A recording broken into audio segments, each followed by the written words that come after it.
안녕하세요. 다산에듀 교수 이창선입니다.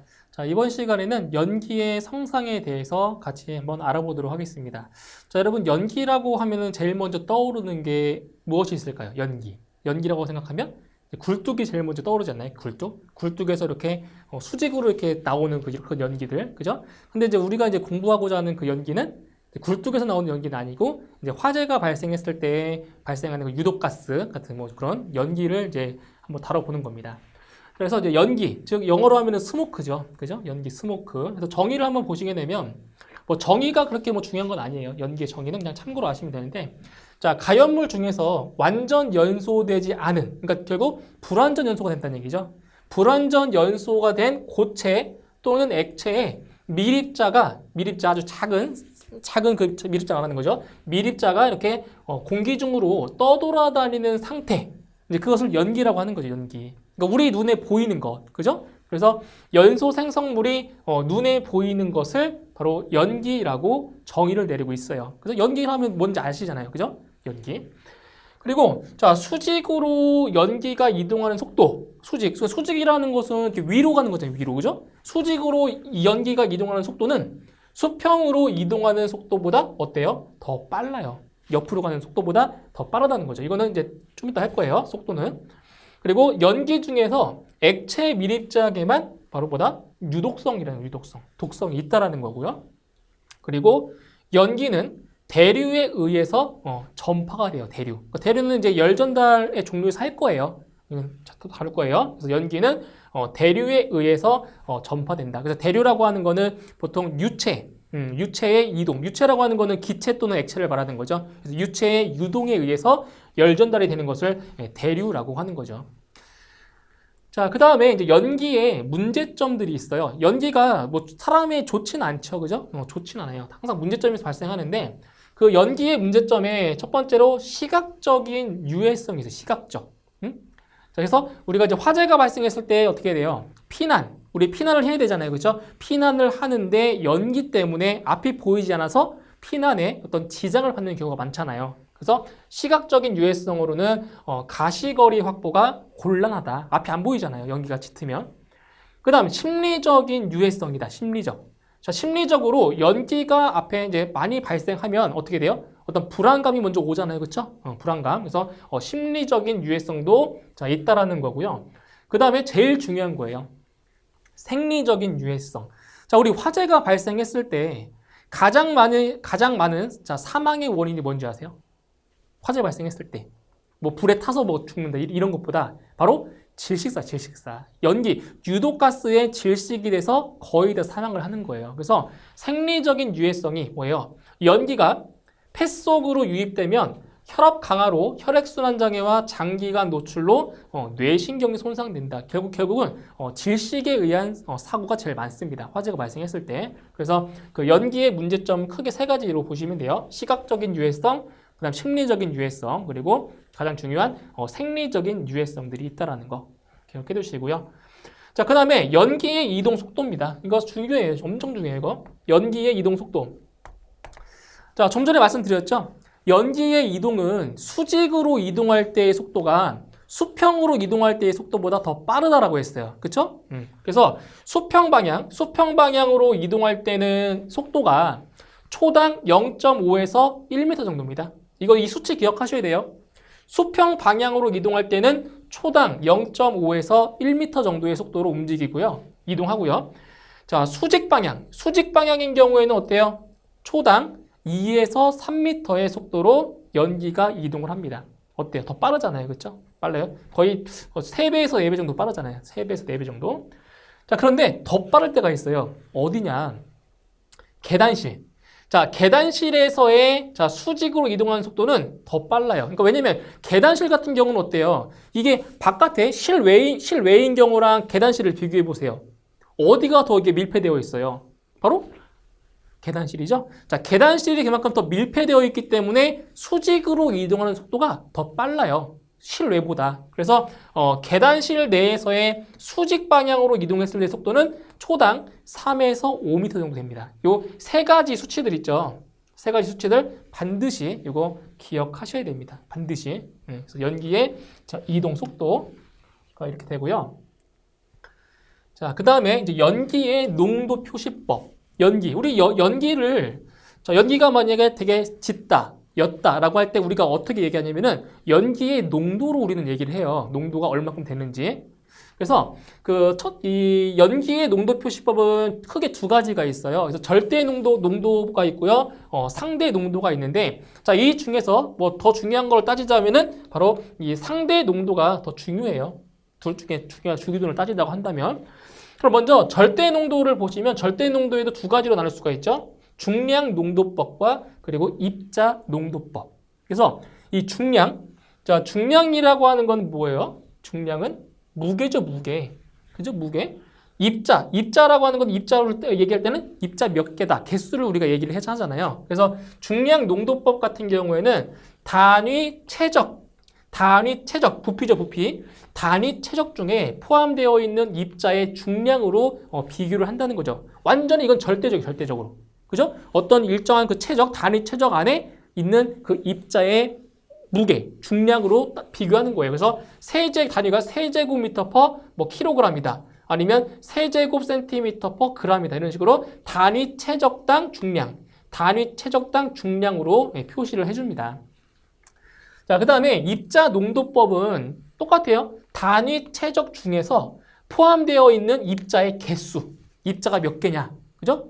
개수. 그래서 이 입자의 개수를 이렇게 하나하나 세기는 좀 어려운 점이 있죠. 그죠? 입자. 미세하기 때문에. 그래서 이거는 세제곱미터 퍼 몇 개. 그죠? 중량 농도법과 이렇게 입자 농도법 두 가지가 바로 절대 농도가 되겠고요. 그 다음에 상대 농도가 중요해요. 상대 농도가 이제 그 출제 빈도도 가장 높은 부분이고요. 그래서 이 상대 농도법에는 무엇이 있냐면은 여기 보세요. 바로 감광계수법. 감광. 그럼 여기서 감광이라고 하는 것이 무엇이냐? 감소. 뭐가 감소하는 거예요?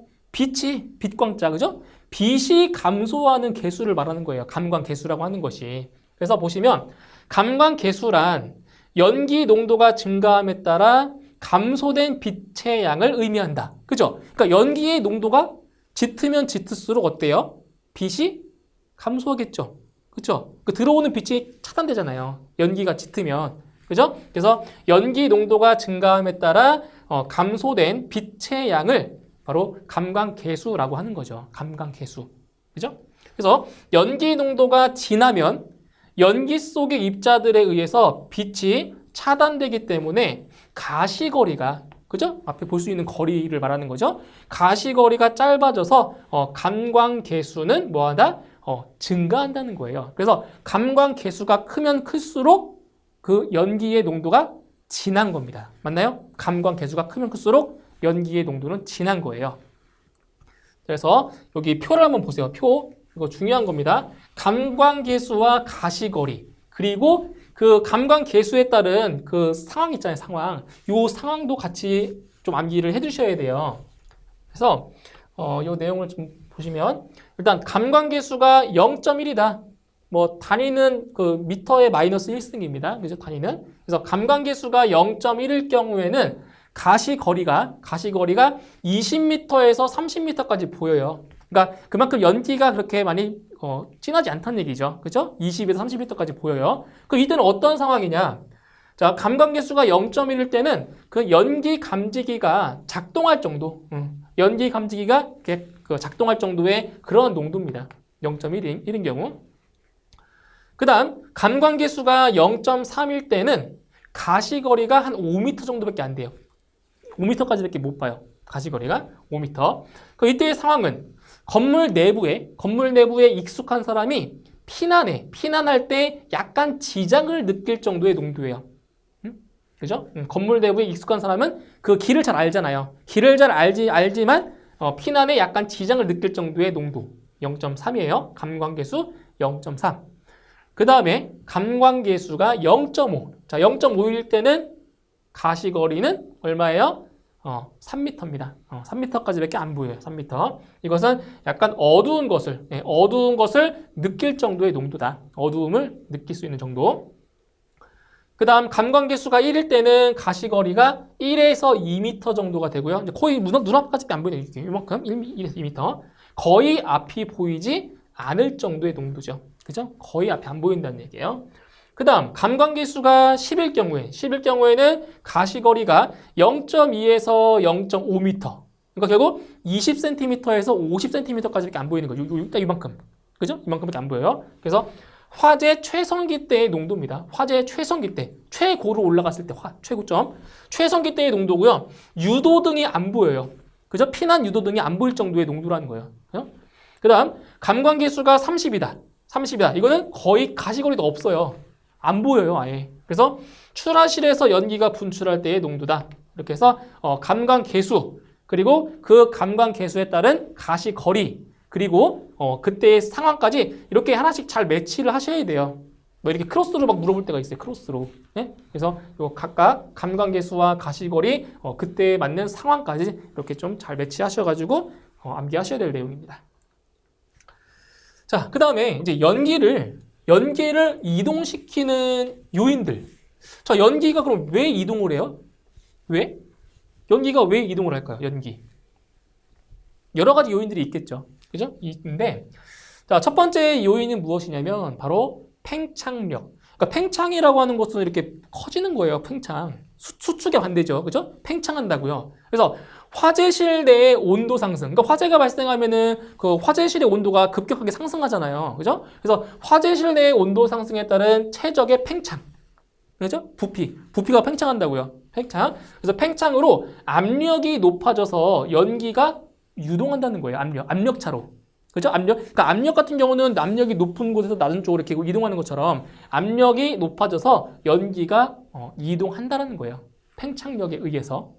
그 다음에 부력. 자, 부력이라고 하는 건 뭐예요? 부력은 이렇게 우리 몸이나 물체를 이렇게 띄워주는 힘이잖아요. 띄우는 힘. 그죠? 그래서 화재실 내의 온도가 상승해서 상하부, 위아래, 그죠? 위아래의 밀도차 또는 비중차가 발생해서 연기가 상부로 이동하는 현상이죠. 그래서 연기가 어디로 이동해요? 보통 위로 올라가잖아요. 연기가. 그죠? 그래서 부력에 의해서도 연기가 이동할 수가 있다는 거고요.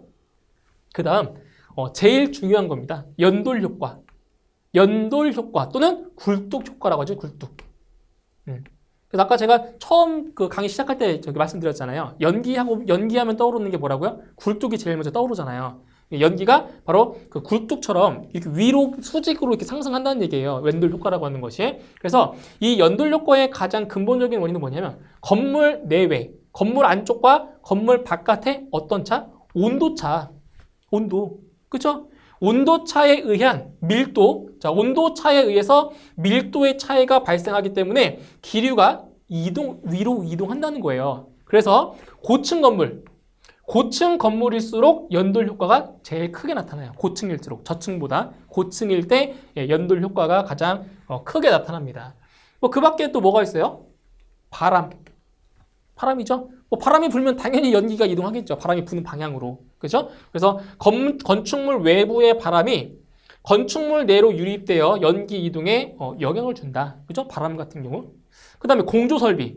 그러니까 공조설비라고 하는 건 뭐예요? 건축물 내에 뭐가 있어요? 냉난방 설비가 있잖아요. 그렇죠? 그 냉난방 설비에 의해서도 어때요? 연기가 이동한다는 거예요. 그래서 건축물 내부에 있는 냉난방용 공기 조화 설비에 의해서 연기가 이동한다라는 거. 그러니까 바람 같은 경우는 자연적인 그 바람인 거고 공조 설비는 인공적인 바람을 말하는 거죠.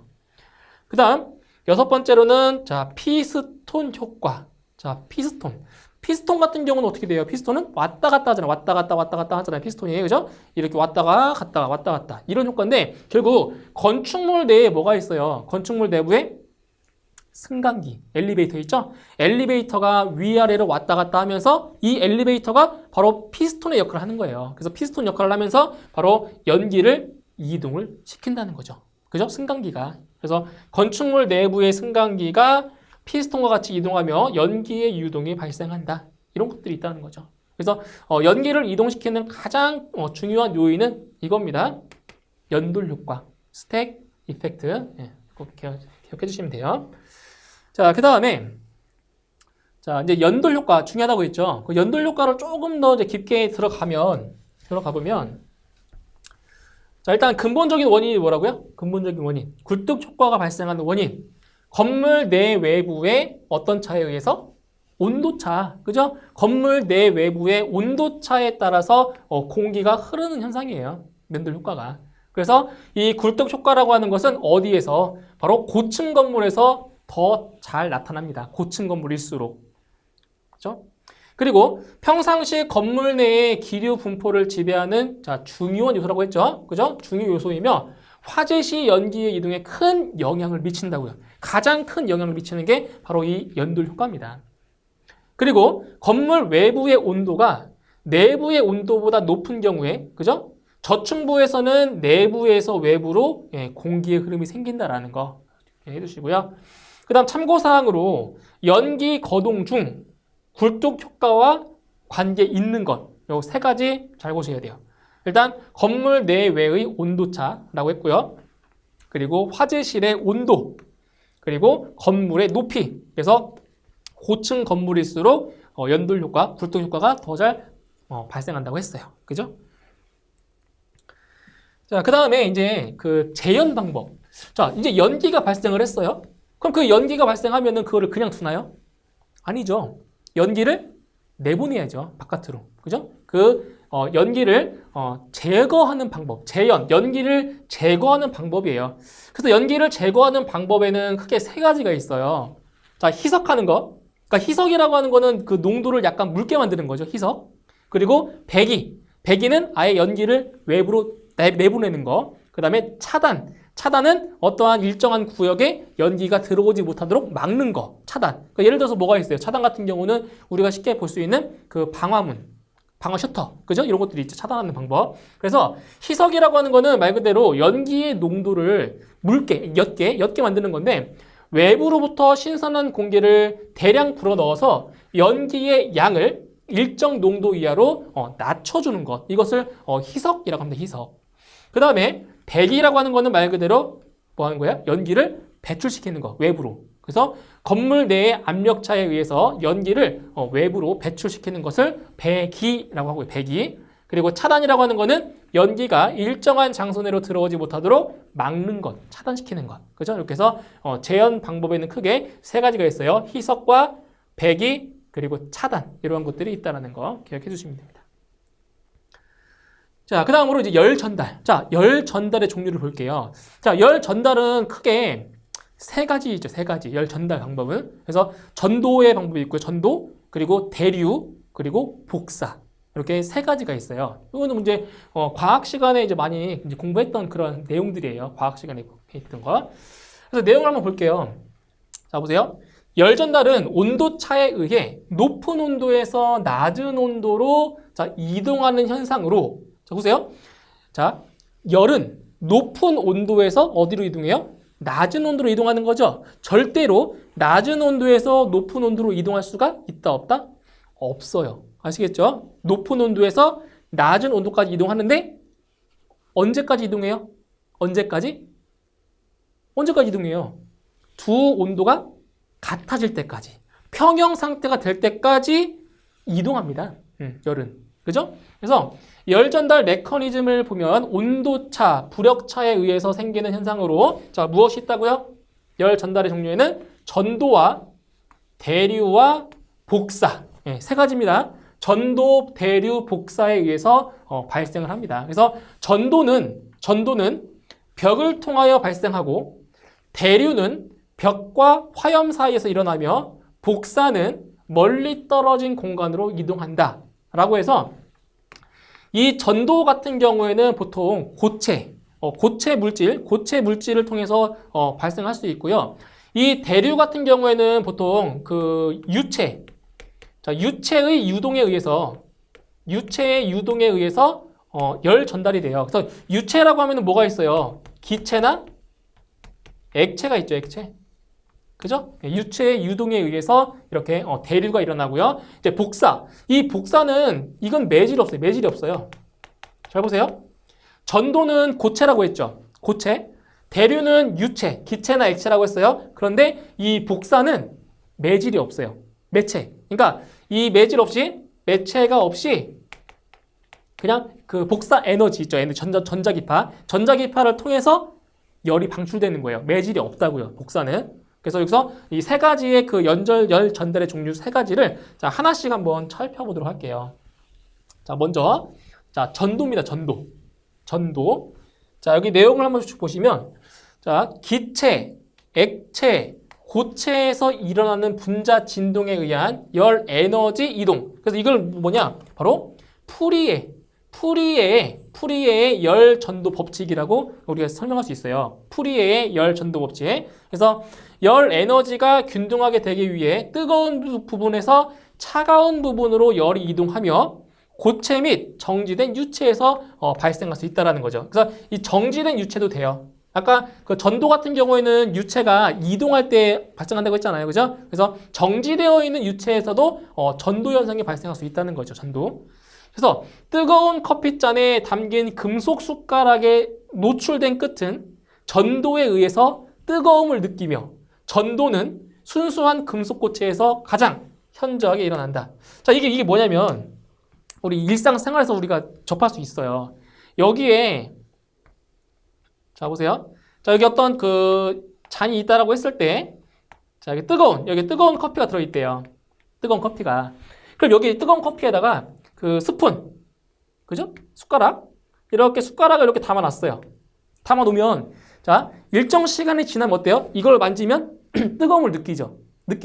그죠? 이거는 무엇이냐면은 여기 뜨거운 커피에 있는 그 열이 이 숟가락으로 이동한 거예요. 열이 이동한 거라고요. 그때 어떻게 이동한 거냐면은 이 고체인 이 숟가락의 안에 있는 그 분자들의 이동, 분자들이 활발하게 이동하면서 열이 뜨거운 쪽에서 차가운 쪽으로 이동을 하는 거예요. 그래서 담가놓고 오랜 시간이 지났을 때 여기를 만지면 그 뜨거움을 느끼는 거예요.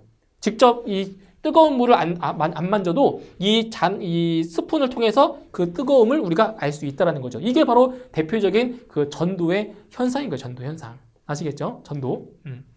그래서 실내의 공기가 바깥 공기의 영향으로 열 손실이 되는 것은 뭐에 의한 전도예요? 벽체. 예, 벽체에서의 전도에 의한 거죠. 벽체. 그러니까 이런 거예요. 이런 거. 자, 보세요.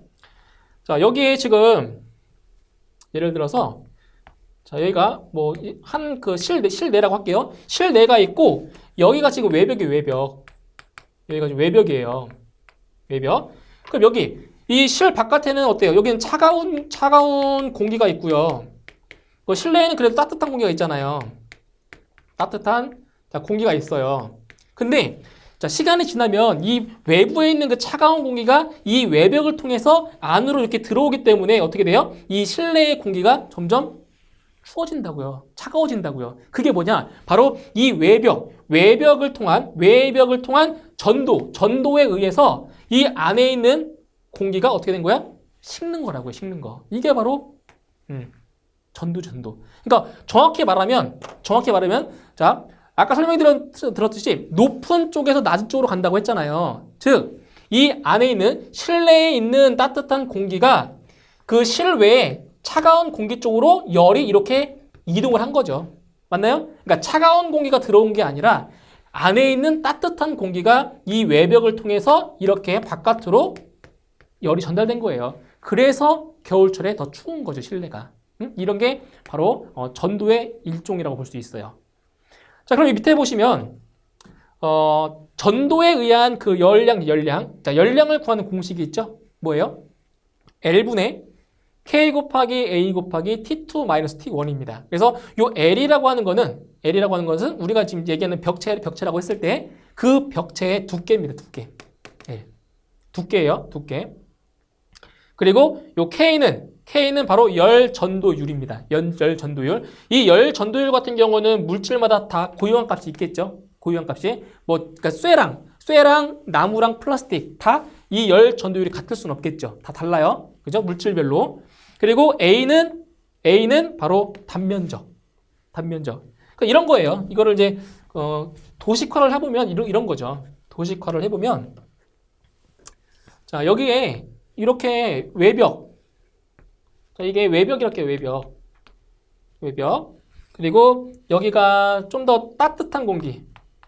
여기가 따뜻한 공기고요. 여기가 차가운 공기입니다. 여기가 차가운 공기.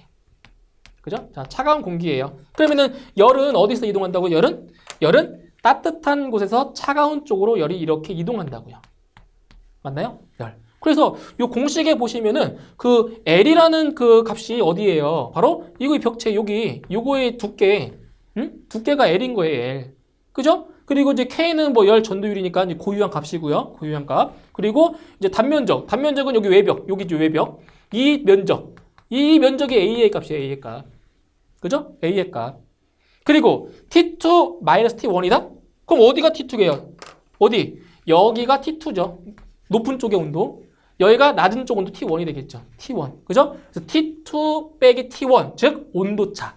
그죠? 온도차를 말하는 거예요. 그래서 이런 식으로 해서 바로 전도에 의한 열 전도 열량 구할 수 있다는 거죠. L분의 K 곱하기 A 곱하기 T2-T1. 이렇게 해서 공식이 나오는 거죠. 이 공식을 이제 우리가 프리의 그 열 전도 법칙이라고 해요. 프리의. 자, 이제 두 번째. 자, 두 번째로 이제 물질별로. 자, 물질별로 이렇게 열 전도율이 다 나와 있어요. 그래서 뭐 이거를 뭐 다 암기하라고는 말씀을 못 드리겠고요. 이제 대표적으로 이런 것들은 좀 알고 계셔야 돼요.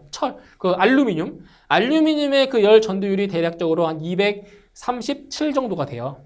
열 전도율. 그러니까 이 물질별로 다 어때요? 다르죠? 열 전도율이 다를 수밖에 없죠. 물은 0.6 정도 되고요. 그죠? 공기는 뭐 0.026 정도. 그죠? 이런 식으로. 뭐 유리는 0.81 이렇게. 그러니까 이것도 이제 기출문제 통해서 나오는 것들만 좀 암기를 해두시면 되고요. 이거를 뭐 다 암기할 필요까지는 없어요. 그래서 이렇게 물질별로 열 전도율이 다르다라는 것을 이렇게 보여드리는 거예요. 자, 두 번째는 자 대류입니다. 대류. 자, 보세요. 자, 내용을 먼저 보시면 자, 대류는 고체 표면과 이동 유체, 그죠? 아까 말씀드렸죠? 유체가 이동할 때, 그래서 이 이동 유체 사이에서 일어나는 열 전달을 말한다. 그래서 유체, 기체 또는 액체를 유체라고 하는데, 유체가 고체 표면을 흐를 때, 자, 온도가 서로 다르다면 유체와 고체 표면 사이에는 뭐가 발생한다? 그쵸? 열 전달이 발생한다. 그러니까 온도가 똑같으면 어떻게 해요? 이동 안 해요. 평형이기 때문에. 그래서 온도 차가 생길 때 그때 바로 열 전달이 발생하는 거죠. 온도 차가 생겼을 때 온도차. 자, 유체의 유동이 없는 경우에는 뭐에 의해서만? 전도에 의해서만. 전도에 의해서만 열 전달이 발생해요. 그런데 유체의 유동이 있다. 유체의 유동이 있으면 바로 열 전달률을 증가시키는데 자, 이와 같이 유체 유동이 수반된 자, 보세요. 유체 유동이 수반된 전도 현상으로 유체와 고체와의 열 전달을 뭐라고 한다고요? 바로 대류라고 하는 겁니다. 이거는 뉴턴의 냉각 법칙이고요. 그죠? 그러니까 전도는 뭐예요? 전도는 프리의 법칙이라고 했죠? 그죠? 근데 대류는 바로 뉴턴의 냉각 법칙으로 얘기할 수 있는 거죠. 뉴턴의 냉각 법칙. 그래서 이렇게 보시면 돼요. 대류라고 하는 것은 대류는 거의 전도랑 같은 맥락으로 보실 수가 있는데 이 전도라고 하는 거는 유체의 유동이 없을 때예요. 그죠? 유체의 유동이 없을 때. 그런데 이 전도에다가 유체의 유동이 있으면 이거는 뭐라고요? 대류라고요. 대류. 그래서 우리가 흔히 느낄 수 있는 그 대류가 뭐가 있냐면은 이거 있어요. 그 겨울철에 이렇게 난로나 뭐 라디에이터를 틀어놨을 때 어때요? 그 주변 공기가 따뜻해지잖아요. 그게 바로 대류에 의해서 열 전달이 일어난 거예요. 그렇죠? 그럼 여기서는 어떠한 유체가 이동한 거예요? 어떠한 유체가? 기체가.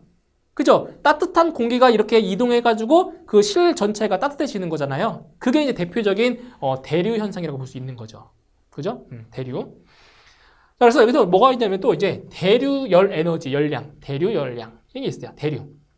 그래서 Q는 H 곱하기 A 곱하기 T2-T1.